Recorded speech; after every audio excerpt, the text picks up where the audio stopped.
আন্দালিব রহমান পার্থ ১৯৭৪ সালের ২০ এপ্রিল জন্মগ্রহণ করেন। তার জন্ম বাংলাদেশের অবিভক্ত বরিশাল জেলার ভোলা দ্বীপে। পার্থর পূর্বপুরুষ আফগানিস্তান থেকে এই বাংলাদেশে এসেছিল।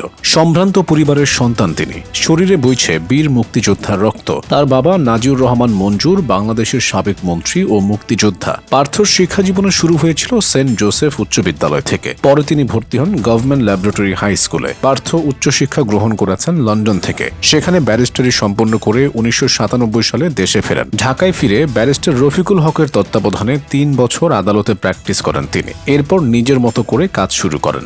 বাবা মা দুই দিক থেকেই রাজনৈতিক পরিবারের সদস্য পার্থ। তার মা শেখ রেবা শেখ মুজিবুর রহমানের ভাইয়ের মেয়ে এবং শেখ ফজলুল করিম সেলিমের বোন। তিনি বিয়েও করেছেন শেখ পরিবারে। শেখ হেলালের মেয়ে তার স্ত্রী, অর্থাৎ শেখ তন্ময়ের বোন জামাই তিনি। পার্থর বাবা নাজিউর রহমান মঞ্জুর ছিলেন ঢাকা সিটি কর্পোরেশনের মেয়র এবং এরশাদ সরকারের আমলে মন্ত্রী। দুই দিক থেকে রাজনৈতিক পরিবারের সদস্য। পার্থর রাজনীতিতে প্রতিষ্ঠিত হতে খুব একটা সময় লাগেনি। তিনি রাজনীতিতে নাম লেখান ২০০০ সালে। বাবা নাজিউর রহমান মঞ্জুর ছিলেন বাংলাদেশ জাতীয় পার্টি তথা বিজেপির চেয়ারম্যান। বাবার থেকেই হাতে খড়ি হয় তার। ২০০৮ সালে বাবার পর পার্টির হাল ধরেন তিনি। নির্বাচিত হন বিজেপির চেয়ারম্যান হিসেবে। সে বছর জাতীয় সংসদ নির্বাচনে ভোলা ১ আসনে সংসদ সদস্য পদপ্রার্থী হন। ৪ দলীয় জোটের পক্ষ থেকে ভোটে দাঁড়িয়ে আওয়ামী লীগ মনোনীত প্রার্থী ইউসুফ হোসেন হুমায়ুনকে পরাজিত করেন। পার্থ একজন দুর্দান্ত বাগ্মী। তিনি যখন কথা বলেন তখন বাকিরা চুপ হয়ে যান। শুদ্ধ উচ্চারণ ও বলিষ্ঠ কণ্ঠস্বর নিন্দুকের কানেও শান্তি দেয়। এই বাগ্মিতার কারণে তরুণ সমাজের কাছেও গ্রহণযোগ্যতা রয়েছে তার। টকশোতেও একই কারণে তিনি অপ্রতিরোধ্য। সংসদে বিরোধী দলের এমপিদের মধ্যে যাদের কণ্ঠ প্রতিবাদী ছিল তাদের মধ্যে অন্যতম পার্থ।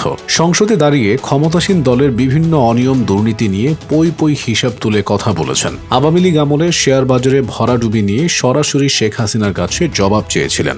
শেখ পরিবারের সদস্য হয়েও এমন আওয়ামী বিরোধিতার কারণে আওয়ামী লীগের নেতাদের চক্ষুশূল ছিলেন তিনি। অনেকে কটাক্ষ করে বলতেন তাকে জামাই আদর করতে হবে। শেখ হাসিনাও তাকে খুঁচিয়ে কথা বলেছেন। ২০০৮ সালে নৌকার প্রার্থীকে হারিয়ে সংসদ সদস্য নির্বাচিত হলেও ২০১৪ সালের নির্বাচন বর্জন করেছিলেন তরুণ এই নেতা। আর প্রার্থী হননি তিনি। তবে সংসদে যেতে না পারলেও আওয়ামী লীগের বিরুদ্ধে সরব ছিলেন তিনি। ২০১৩ সালে হেফাজতে ইসলামের আন্দোলনে সমাবেশে দিয়েছিলেন জ্বালাময়ী এক বক্তৃতা। জুলাই বিপ্লবেও ছিলেন তৎকালীন ক্ষমতাসীন আওয়ামী লীগের বিরুদ্ধে সরব। সে আন্দোলনে যেসব রাজনৈতিক নেতা প্রকাশ্যে নেমেছিলেন তাদের মধ্যে অন্যতম তিনি। খেসারতও দিতে হয়েছে। বৈষম্য বিরোধী আন্দোলন চলাকালে হাতকড়া পরানো হয়েছিল পার্থর হাতে। নেওয়া হয়েছে রিমান্ডেও। সরকার পতনের ষড়যন্ত্রের অভিযোগে চালানো হয়েছে নির্যাতন, কিন্তু দমে যাননি। বরং হাতকড়া পরা অবস্থায় আন্দোলনরত ছাত্র জনতাদের উৎসাহ দিয়েছেন। ছাত্র উপদেষ্টা থেকে শুরু করে কেউই বাদ যায়নি পার্থর কথা থেকে। বর্তমানে পার্থ নিজের নির্বাচন নিয়ে ব্যস্ত।